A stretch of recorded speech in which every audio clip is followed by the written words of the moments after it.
Christian लड़के मैंने कुछ ऐसे देखे अपने इर्द गिर्द जो कि बिल्कुल खामोश थे, जो लड़ नहीं सकते अपने राइट्स के लिए। और दूसरी तरफ मैंने ये फोर्सेस भी बहुत करीब से देखी हैं जो बहुत ज्यादा वायलेंट हैं, किलर्स हैं, गैंगस्टर्स हैं।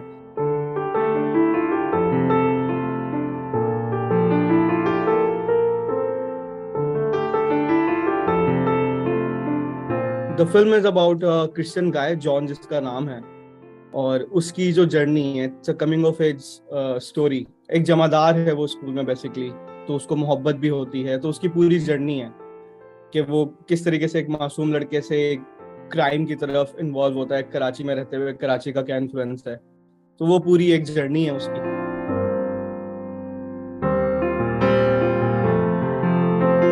कहानी है, वो कहते हैं ना कि आपके वो नाजिल होती है कोई चीज, तो क्रिश्चियन प्रोटैगनिस्ट मेरे जहन में था क्योंकि ऐसा एक कैरेक्टर मुझे दिखाना था। क्योंकि जैसे हम स्क्रीन राइटिंग की जो फिल्म की जो स्क्रीन राइटिंग होती है उसकी काफी सारे रूल्स हैं। उसमें एक जो सबसे इम्पोर्टेंट रूल है कि आपका प्रोटैगनिस्ट जो होना चाहिए, जो लीड एक्टर है या हीरो है आपका, उसको काफी चीजें जो अचीव करनी है। मेरे जहन में एक ऐसा किरदार था अपनी इस फिल्म के लिए जो कि मुख्तलिफ हो और वो ना अबूर कर पाए चैलेंजेस को, और वो कुछ ना कर रहा हो जिंदगी में। तो क्योंकि क्रिश्चियन लड़के मैंने कुछ ऐसे देखे अपने इर्द गिर्द या बचपन में स्कूल्स में जो कि बिल्कुल खामोश थे, जो लड़ नहीं सकते अपने राइट्स के लिए, उनको कोई तंग कर रहा है तो आगे से उफ तक नहीं कर रहे। और दूसरी तरफ मैंने ये फोर्सेस भी बहुत करीब से देखी हैं जो बहुत ज्यादा वायलेंट हैं, जो किलर्स हैं, गैंगस्टर्स हैं। ये दो फोर्सेस जो है ना, ये बिल्कुल कॉन्ट्ररी फोर्सेस हैं। तो मैंने ये कहानी सोची कि अगर इन दो फोर्सेस को, इनका आपस में कोलिजन हो तो जो ड्रामा क्रिएट होगा ना, तो शेक्सपियर का जो ड्रामा है या विशाल भारद्वाज जिस तरीके से उसको करता है, या स्कोरसेज़ी जिस तरीके से इंटरनल कॉन्फ्लिक्ट्स से कहानी बनाता है, तो आई थॉट कि वो जो इंटरनल पूरी एक जर्नी है कैरेक्टर्स की, वो बड़ी इंटरेस्टिंग हो सकती है।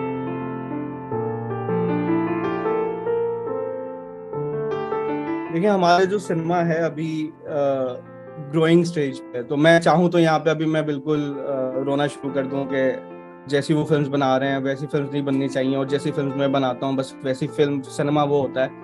बट आई थिंक वो गलत होगा कहना, क्योंकि जब इतने सारे पैसे इन्वॉल्व होते हैं तो उनकी जो प्रेफरेंसेज हैं वो असल में हमारी ऑडियंस की भी प्रेफरेंसेज हैं। Most of them are investors, ठीक है, वो सिनेमा वाले नहीं हैं। वो मैं जैसे सिनेमा लवर हूँ वो नहीं है। उनको नहीं फर्क पड़ता कि भाई वो स्कोरसेज़ी ने कौन सी फिल्म बनाई थी।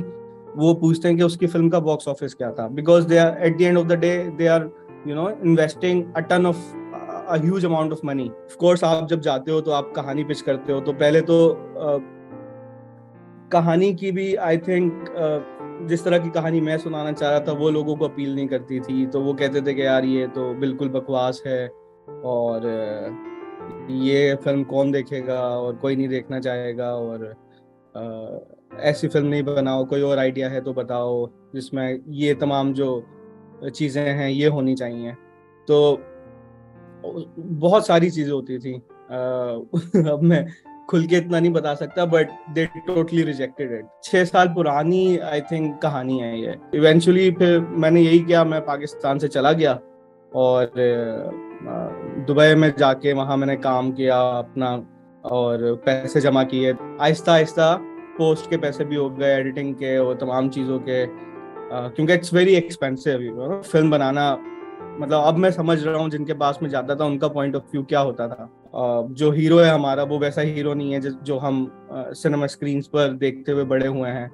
तो बहुत मुश्किल था, बट कन्विक्शन की बात होती है। I believe in the story, this is the story I wanted to tell. अब इंडस्ट्री वाले देखने के बाद सराह रहे हैं, अप्रिशिएट कर रहे हैं, तो दैट्स एन ऑनर फॉर मी।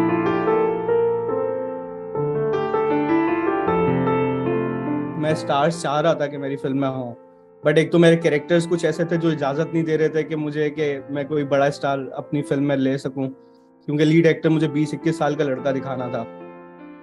और बहुत सारे लोग इंटरेस्टेड भी नहीं थे जो बड़े स्टार्स होते हैं, बिकॉज न्यू फिल्म मेकर जो डेब्यू कर रहे हैं, इवन सलीम मिराज साहब, he is a veteran actor, but वो मोस्टली सपोर्ट करते हैं, बट वो भी थोड़े से हिचकिचा रहे थे इस फिल्म में काम करने से। तो उनको बड़ा जबरदस्ती करके हमने उनसे काम लिया है। देखें, एक्टर जो है वो एक्टर होता है, तो मैंने टिकटॉकर किसी टिकटॉकर को सिर्फ इसलिए हायर नहीं किया रुमैसा को कि वो टिकटॉक स्टार है। आई सो हर परफॉर्मेंस, बट अगेन मुझे ये था कि मैं मासेस से थोड़ा सा कनेक्ट कर सकता हूँ इनके थ्रू, क्योंकि इनकी थोड़ी बहुत फॉलोइंग है, तो वो भी एक मुझे प्लस पॉइंट था। उन्होंने मेहनत की थी, जान डाली थी उसमें। रजा में भी सिमिलरली, मतलब अब यूट्यूब के थ्रू वो फेमस जरूर हुआ है, but he is an actor, you know. उसकी पुरानी वीडियोस निकाल के आप देखें, he used to make short films, very honest. उसकी यूट्यूब की फॉलोइंग से मुझे फायदा हुआ है, और that's why he is there. नहीं तो इतने लोगों को शायद पता भी नहीं चलता कि जॉन नाम की एक फिल्म आई और चली गई, यू नो। हमने थिएटर के लोगों से भी बात की, और भी लोगों के ऑडिशंस लिए, लेकिन उनका जो इंटरेस्ट लेवल था वो हमें लैक होता हुआ नजर आया, कि वो ज्यादा इंटरेस्टेड नहीं लग रहे थे। क्योंकि आपके कहने से आप एक्टर नहीं हो जाते, you know. It's up to the people, you know. मेरे कहने से मैं फिल्म मेकर नहीं हो जाता। अब लोग मुझे बताएंगे ना कि मैंने कैसे फिल्म बनाई है।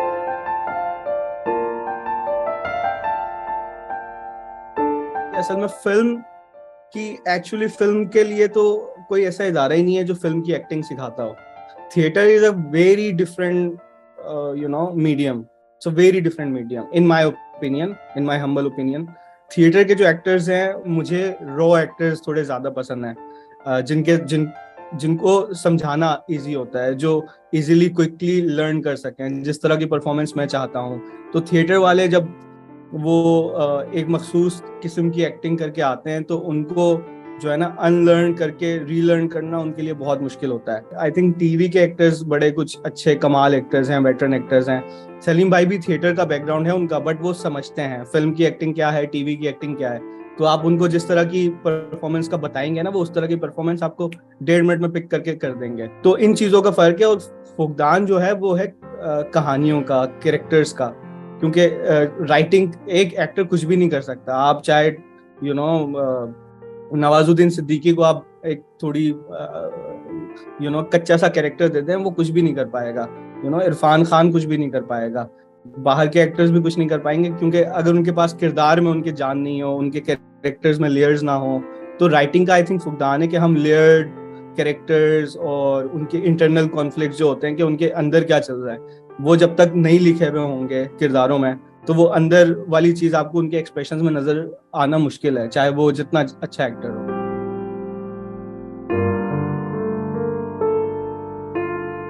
Film making is not only making a film. बहुत सारी दूसरी चीजें आपको, यू नो, नेटवर्किंग कैसे करनी है वो सीखना पड़ेगा, लोगों को अप्रोच कैसे करना है वो सीखना पड़ेगा। वो एक टोटली एक डिफरेंट चीज होती है कि आपने अपना काम, यू नो, टैलेंट आगे कैसे दिखाना है। बहुत सारे लोग हैं जो आप देखेंगे, आप कहेंगे इनमें तो यार टैलेंट इतना नहीं है जितना मुझ में है, ये आगे क्यों है। तो उसकी बहुत सारी दूसरी स्किल्स हैं।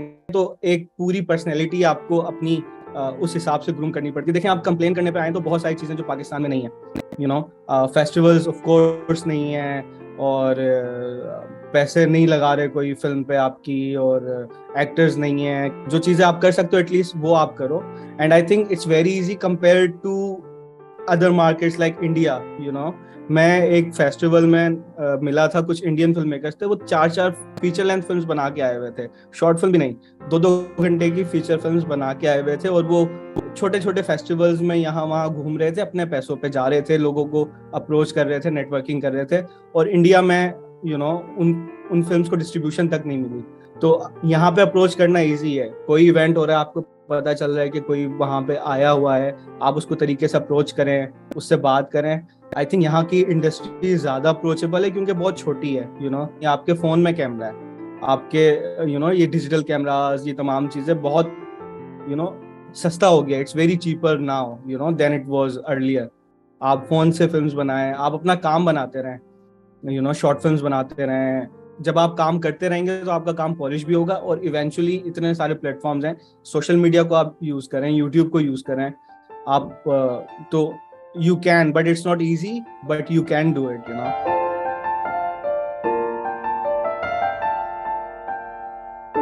देखें, जो भी इकोनॉमिक सिचुएशन है हमारी, still, you know, like it's not like के लोगों के पास पैसा नहीं है। आप शॉपिंग मॉल्स जाएं, शॉपिंग मॉल्स भरे हुए हैं, रेस्टोरेंट्स भरे हुए हैं, you know. But it's all about the preferences के लोग पैसा खर्च कहाँ करना चाह रहे हैं। हमारी जो बिल्कुल लोअर क्लास है, उनके पास तो सिनेमा का एक्सेस ऑफ कोर्स बिल्कुल नहीं है। जो, यू नो, लाइक जो छोटे छोटे सिनेमास थे वो जला दिए गए, आर्ट को इस मुल्क में बिल्कुल भी कभी इज्जत नहीं मिली। जो शुरू में मिलती थी, कुछ टाइम तक मिली, उसके बाद उसको इम्पोर्टेंस ही नहीं दी गई कि यार ये क्या चीज है, इसको इसका फायदा क्या होगा। तो अगेन, जब आर्ट को आप इज्जत नहीं दोगे तो लोग खाने पीने पे खर्च करेंगे, बट एक जो आर्ट का एक्सपीरियंस होता है सिनेमा जाने का, उस पर शायद बहुत सारे लोग खर्च ना करना चाहें। जिन लोगों के पास इतना पैसा है कि वो जाके अफोर्ड भी कर सकते हैं और फिर वो वहां जाके पॉपकॉर्न भी लें और नाचोस भी लें और फिर उसके बाद डिनर भी करें और फैमिली के साथ भी जाएं, वो लोग जा रहे हैं सिनेमाज।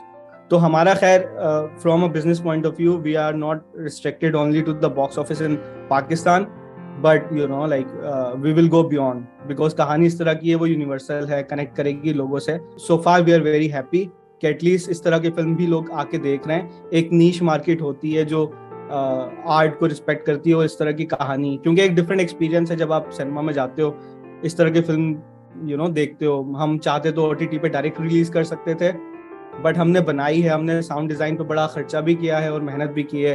अरविंद इंडिया के हमारे एक दोस्त हैं जिन्होंने साउंड डिजाइन किया है हमारी फिल्म का।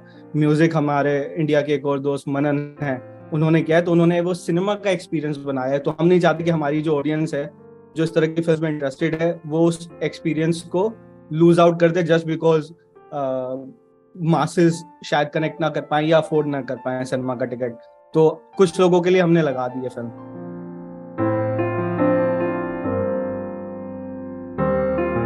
आई थिंक सिनेमा वाला जो एक्सपीरियंस है, जो मल्टीप्लेक्सेस हैं, खासतौर पे वो सिंगल स्क्रीन वाले शायद काफी टाइम तक सरवाइव ना कर पाए, क्योंकि they also have to upgrade, क्योंकि टेक्नोलॉजी इतनी ज्यादा तेजी से इम्प्रूव हो रही है, बढ़ रही है। हॉलीवुड के ऊपर हम ज्यादा डिपेंड कर रहे हैं हमारा सिनेमा, और पाकिस्तान में जो अच्छे बड़े फिल्म मेकर्स हैं जो मासेस से कनेक्ट करते हैं, उनकी फिल्म पे हम बहुत ज्यादा डिपेंड कर रहे हैं। तो वो लोग अगर फिल्म बनाते रहें और साथ साथ मेरे जैसे कुछ यंग लोग अपनी एक्सपेरिमेंट्स करके थोड़ी थोड़ी कुछ कुछ फिल्म्स लाते रहें, सिनेमा इंडस्ट्री उस तरीके से सरवाइव कर सकती है, चलती रहेगी। सिनेमा का एक्सपीरियंस बिल्कुल अलग होता है बनिस्बत इसके कि आप घर पे फिल्म देख रहे हो, तो you can't compare those two things in my opinion. But ये कि OTT से बहुत सारी ऑडियंस है जो कि अब घर पे ही बैठना प्रेफर करके देखती है, इसको भी आप डिनाई नहीं कर सकते। तो आई थिंक दोनों चीज अपनी जगह रहेंगी। OTT की ऑडियंस ज्यादा तेजी से ग्रो कर रही है, लोग मोबाइल पे भी फिल्म देख रहे होते हैं, एटलीस्ट आप ज्यादा लोगों तक पहुंच रहे हो। जो फिल्म, जो कहानी एक एक छोटे से इलाके के एक छोटे से लड़के तक नहीं पहुंच पा रही होगी, अब वो फोन के थ्रू वहां पहुंच रही है। बट इसमें नेगेटिव चीज ये है कि जब जैसे यूट्यूब है, एक्सेस हर किसी के पास आ गया, फेसबुक का, ये इंस्टाग्राम पे हर कोई अब रील्स बना रहा है, तो कहीं ना कहीं कंटेंट जो है ना, जो अच्छा कंटेंट होता है, वो कहीं छुप जाता है। OTT पे भी किसी का कॉन्टैक्ट है, वो OTT पे प्लेटफॉर्म्स पे अपनी फिल्म्स डाल सकते हैं, तो वो जो एक क्वालिटी होती है, क्वालिटी वर्सेस क्वांटिटी का एक डिफरेंस आ जाएगा, वो आ रहा है और वो आगे भी आता रहेगा। Thank you for watching the full video. आप में से बहुत से ऐसे लोग हैं जिन्होंने शायद हमारा यूट्यूब चैनल सब्सक्राइब नहीं किया। So if you want to support independent journalism and watch more meaningful content, please subscribe to our YouTube channel.